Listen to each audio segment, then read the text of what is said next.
आज हम पढ़ेंगे जो हम कल मैं आपको बता चुकी थी जो जी न्यूमेरिकल्स आते हैं ऐसे क्वेश्चंस की और मतलब न्यूमेरिकल और वही न्यूमेरिकल क्वेश्चंस हम आज सॉल्यूशन के साथ सॉल्व करने वाले हैं। ये न्यूमेरिकल क्वेश्चंस आपको मतलब एक तरह के क्वेश्चन 5 भाग में डिवाइड होते हुए दिखाई देंगे और इसमें हमको बहुत इजीली ये समझ में आ जाएगा कि एक्चुअल में थ्योरी है क्या। ठीक है, मतलब आपको वो भी समझना होगा कि कैसे क्वेश्चंस आते हैं ज़्यादातर। ठीक है, सो स्टार्ट करते हैं पढ़ना। सो फर्स्ट क्वेश्चन क्या है, determine the packing fraction of NaCl solid if all the ions along an axis connecting opposite face centered are absent। देखिए यहाँ बताया गया है कि ये एक क्वेश्चन है, ये ऐसे क्वेश्चंस और आते हैं। ठीक है, सो ये जो ऑपोजिट फेस सेंटर है ना, ये चेंज कर दिया जाता है। मतलब पॉसिबल जितने भी हमको कंडीशंस देखने को मिल रहे हैं एक यूनिट सेल में, वो आपको चेंज कर करके पूछे जाएंगे NaCl के थ्रू। ठीक है, सो क्वेश्चन में क्या पूछा गया है कि आप पैकिंग फ्रैक्शन बताओ NaCl स्ट्रक्चर का, जिसमें आपका क्या हो, फेस सेंटर, जहाँ पर ऑपोजिट फेस सेंटर से एक जो एक्सिस हो, मान लीजिए कि आपके पास एक क्यूब है, उस क्यूब का एक फेस है और मतलब एक फेस है, जस्ट उसी फेस के जस्ट ऑपोजिट एक और फेस है। मतलब हमको वो जो फेस के बीच में एक एक्सिस बन रहा है, एक जो लाइन बन रहा है, और उसी लाइन में कितना एटम्स कंट्रीब्यूटेड है, वही एटम्स को वो क्या करना है, आयंस को क्या करना है, रिमूव करना है, मतलब एब्सेंट करना है। और उसके बाद चेक करना है कि what is a packing fraction. है ऐसे क्वेश्चंस तो आपने पहले किए नहीं होंगे।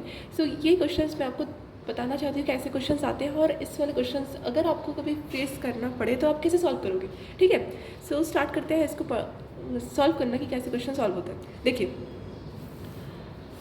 आपको क्वेश्चन समझ में आ गया। क्या फाइंड करना है, ऑपोजिट फेस सेंटर के थ्रू आउट एक एक्सिस में एटम्स को रिमूव करके उसका पैकिंग फ्रैक्शन। देखिए पैकिंग फ्रैक्शन हम NaCl का अगर करते तो NaCl का पैकिंग फ्रैक्शन तो कितना आ जाता आपका 74%। As we know that the NaCl is belong to FCC structure and the packing fraction of FCC structure is 74%। So ये तो इजी था, पर यहाँ पर एक कंडीशन बता दी गई है कि अगर हमारा NaCl में ऑपोजिट फेस सेंटर की तरफ से जितने एक्सिस में आयंस बैठे हैं वो अगर एब्सेंट हो जाए तो कितना पैकिंग फ्रैक्शन हुआ। तो इसमें थोड़ा सा आपका कम ही पैकिंग फ्रैक्शन देखने को मिलेगा और हमें पता होना चाहिए कि आयंस रिमूव होते भी हैं एक्सपेरिमेंटली। ठीक है, इसीलिए ऐसे क्वेश्चंस बनाए गए हैं ज़्यादातर। देखिए इसके लिए हमको एक लैटिस की ज़रूरत पड़ेगी। एज यूजुअल मैंने एक लैटिस बना रखा है और यहाँ पर जो आपको रेड कलर से पॉइंट शो करते हुए दिखाई दे रहा है पॉइंट, वो पॉइंट आपका सोडियम के लिए मैंने मतलब डिनोट किया है, और क्लोराइड आयन के लिए मैंने क्या डिनोट किया है, ग्रीन कलर का। As we should have 1 sodium ion and 1 chloride ion to maintain 1 mole of NaCl structure of NaCl lattice. ठीक है, देखिए हाँ हमें पता है कि आपका 4 NaCl का स्ट्रक्चर मतलब 4 NaCl के यूनिट सेल आपका रिक्वायरमेंट होता है एक लैटिस बनाने के लिए, पर हम एक जस्ट क्वेश्चन सॉल्व करने के लिए ऐसे एक छोटा सा पॉइंट बना सकते हैं और इसके थ्रू आउट आपका अगर इन फ्यूचर और कंडीशंस पूछे गए according to the coordination number type of theories, so you can easily calculate by this type of theories because it is a basic derivation। ठीक है, यही करेंगे तो हमको बहुत इजीली सॉल्व हो जाएगा, मतलब पता चल जाएगा कि एक्चुअल में जो मतलब एटम्स रिमूव करने के बाद का पैकिंग फ्रैक्शन किस तरह से सॉल्व किए जाते हैं। ठीक है, सो यहाँ पर मैंने आपको बता दिया। अब यहाँ पर मैंने क्या किया है कि लिख के रखा है कि each chloride ion is surrounded by 6 sodium ions and each sodium ion is obviously surrounded by 6 chloride ions। so ये तो easy था।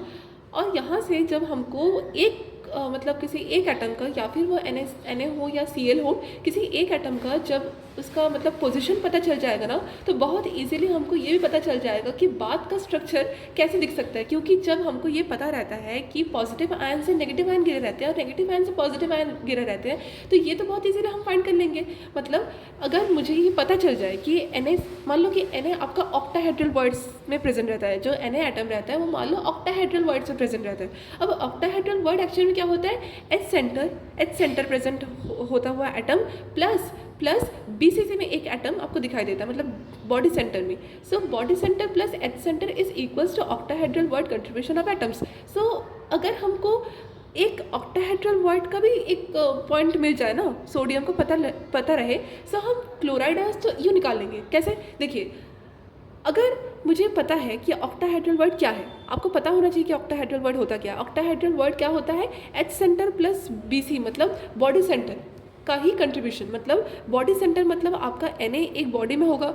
अगर आपका Na एक बॉडी में है अगर Na आपका एक बॉडी में है, तो अगर मैं बोलूँ कि इसमें आपको जितने भी पॉसिबल मतलब पॉइंट्स दिख रहे हैं, उसमें आप क्लोराइड आयंस को और सोडियम आयंस को बैठा दो। आप बहुत इजीली बैठा दोगे। क्यों?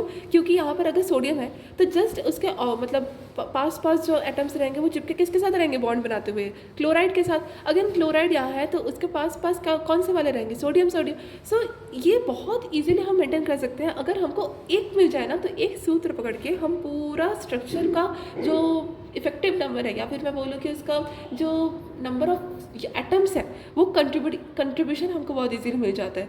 तो मैं आपको सजेस्ट करूँगी कि ये तो एक जस्ट एक मतलब चेकिंग पॉइंट था, पर आपको मैं सजेस्ट ये करूँगी कि आपको याद होना चाहिए कि इन्हें आपका किस तरह का एटम्स का कंट्रीब्यूशन शो करता है और क्लोराइड आयंस किस तरह का एटम कंट्रीब्यूशन शो करता है। देखिए मैंने यहाँ लिख कर रखा है कि Na पॉजिटिव है वो ऑल ऑक्टाहेड्रल वर्ड्स में स्थित रहते हैं, और साथ साथ ऑक्टाहेड्रल वर्ड्स एक्चुअल में होता क्या है, H centre plus body centre.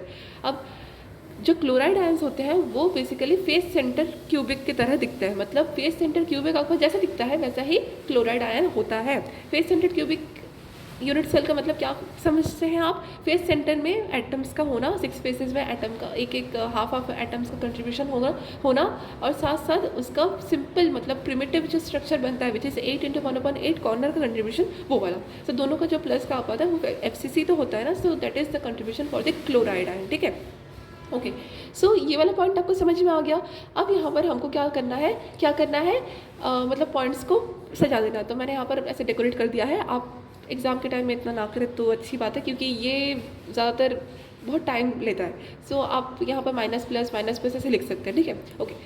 अब हमको समझना है कि कैसे इसका इफेक्टिव नंबर निकलता है जब हम इसके कंडीशंस के अकॉर्डिंग पैकिंग फ्रैक्शन निकालते हैं। देखिए इसकी कंडीशन क्या थी कि किसी भी एक ऑपोजिट फेस में जितने मतलब किसी भी ऑपोजिट फेस में जो एक्सेस ज्वाइन होता हुआ दिख रहा है, उस एक्सेस में जितने एटम्स प्रेजेंट हो उसको एब्सेंट कर दीजिए। ठीक है, मान लीजिए कि आपके पास एक ऑपोजिट एक फेस है 1 2। ठीक है, मतलब एक ये वाला फेस हो गया, इसके जस्ट सामने आमने सामने कौन सा वाला फेस है, ये वाला। सो ये वाला जो फेस के बीच में होता है ना फेस सेंटर। सो फेस सेंटर मतलब बीच का सेंटर ऑफ फेस। सो ये वाला एक आप पॉइंट लीजिए फेस का, और उसके जस्ट ऑपोजिट फेस का ये वाला पॉइंट लीजिए, मतलब फेस सेंटर मतलब ये वाला एक्सिस। अब ये वाला एक्सिस में जितने भी एटम्स प्रेजेंट होंगे वही एटम हमको मदद करेंगे एब्सेंट करवाने में, और वही एटम को हमको एब्सेंट करवाना है। मतलब एब्सेंट हम नहीं करवाएंगे, वो होगा, वो हमको समझना है, एज्यूम करना है। ठीक है, ठीक है। अब यहाँ पर हम एज्यूम करते हैं कि आपका ये जो 3 आयंस आपको दिखाई दे रहे हैं, ये क्या हो गए, मिस हो गए, मतलब मिसिंग हो गए। अब हम जब मिसिंग करवाएंगे तब क्या होगा, इसका पैकिंग फ्रैक्शन कम हो जाएगा। ठीक है, देखिए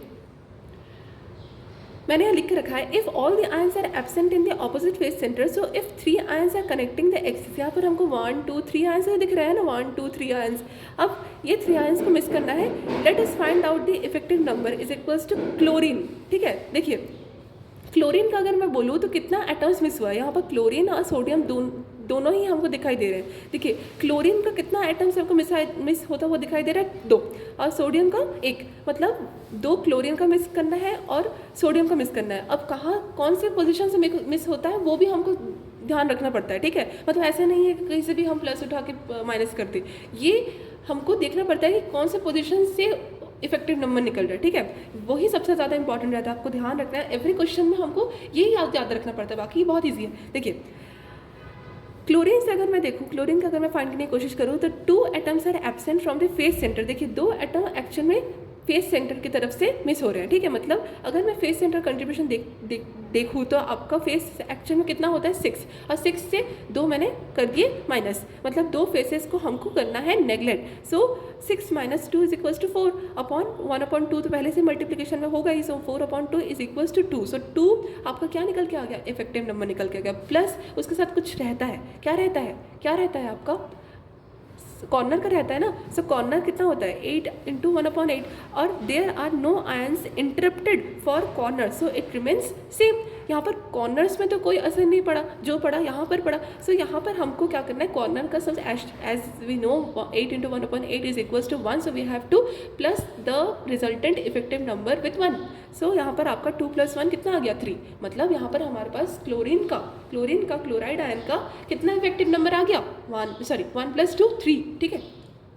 okay, so let us find out the effective number of sodium. देखिए अब सोडियम का बारी, सोडियम का भी हमको इफेक्टिव नंबर निकाल के देखना पड़ेगा। यहाँ पर हमको दिख रहा है कि सोडियम भी फंसा है अंदर। सो सोडियम को हम इस बार क्या करेंगे, रिमूव कर देंगे। कहाँ से रिमूव करेंगे, ये एक्चुअल में है क्या, पूरे बॉडी का सेंटर ही तो है। सो सेंटर में आपका बॉडी का अगर एक पार्ट रिमूव हो गया, एक आयन रिमूव हो गया, सो आपका बॉडी में होता ही एक है, इंटू 0 कर देंगे, ठीक है। सो यहाँ पर आपका क्या हो गया, बॉडी सेंटर का 1 × 0 इज इक्वल्स टू 0 प्लस आपका एच में कोई भी फर्क नहीं पड़ा। ये एच होता है ना 1, ये एच 1 2 3 4 5 6 7 8 9 10 11 12 ये एजेस होते हैं जितने मैंने रेड कलर से शो करके रखे। सो एजेस में कोई भी यहाँ पर असर नहीं पड़ा, कोई भी इंटरप्शन नहीं हुआ। So that's why H has no change. तो यहाँ पर हमको एच का जो होता है एटॉमिक एटम्स पर यूनिट सेल का formula which is 12 × 1/4 is equals to 3 + 0, so it will also 3। तो यहाँ पर हमको सोडियम आयन का भी 3 इफेक्टिव नंबर मिल गया, ठीक है। अब हमको देखना है कि what is the required number of packing fraction, what is the packing fraction. So हमें पता होना चाहिए कि पैकिंग फ्रैक्शन का जो लास्ट में आपका 0 पॉइंट में समथिंग आता है आंसर, वो आंसर को हम मतलब परसेंट भी चेंज कर सकते हैं with the help of multiplication with 100। तो हमको परसेंटेज में आंसर मिल सकता है। पर अगर हम सिंपल ओनली पैकिंग फ्रैक्शन निकालने की कोशिश करें तो आप सिंपल जो आपको डेसिमल में आता है आंसर उसमें आप टर्मिनेट कर देना। ओके, सो कैसे निकलते हैं पैकिंग फ्रैक्शन का फॉर्मूला सबको पता है, which is volume of the sphere of the negative ion, है ना। नेगेटिव स्फीयर भी होगा एक क्लोरीन का, इनटू जो एटॉमिक जो हमारा इफेक्टिव नंबर निकला उसको मल्टीप्लाई करना है, plus volume of the sphere of positive ion, है ना। पॉजिटिव आयन का भी स्फीयर होता है। सो उसके साथ भी जो हमको इफेक्टिव नंबर निकला उसका multiplication into 100 for finding in percentage. But we don't have this percentage value, so percentage को आप छोड़ दो, बस हमको यहाँ तक ही आंसर आ जाएगा। अपॉन में होता है वॉल्यूम ऑफ क्यूब, ठीक है। Volume of cube is nothing but the edge length का क्यूब। सो एज लेंथ हमको फाइंड करने में थोड़ा सा प्रॉब्लम हो सकता है, as we know that the edge length is just like the side of the required lattice और क्यूब ना। सो इसको हम थोड़ा सा ध्यान से सॉल्व करेंगे।